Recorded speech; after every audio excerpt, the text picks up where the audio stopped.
Hey, what's up guys, BHATech Hunter here, and today we're going to be doing something super easy, something real simple, reapplying thermal paste to your GPU. What you're going to need is thermal compound, a nice little wipe to wipe off the old thermal paste, and a Phillips head screwdriver. Now first thing you're going to want to do here is you're going to want to unplug your fan header wherever that may be. You should find it, it should look similar to this and plug in like that.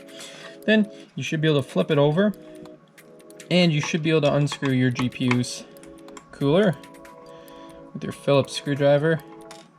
Bang. There's 1, 2, 3, and 4. Just like so. And you can just put those screws to the side here.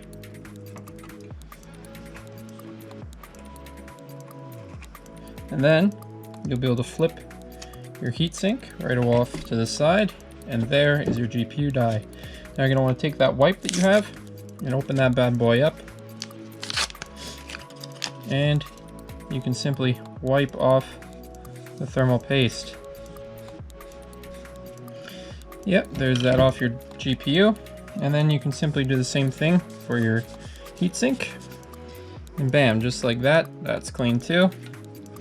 Then you're going to want to take your thermal compound and open that up, and then just going to put a little dollop right there in the middle, not too much.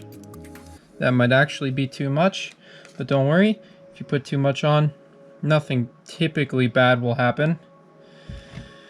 Then you're going to want to flip your cooler back to the way it was before, and just simply drop this on top until it pops in like so. And then you can, oh, whoops. That's a good thing I didn't make contact anyways. It's easier if you flip it over like that, then you can line it back up with the holes. Then you're going to want to put your screws back in. Easy peasy. And that's kind of it, guys. You're going to want to reconnect that fan header. We'll get to that in a second here, once we get these screws in.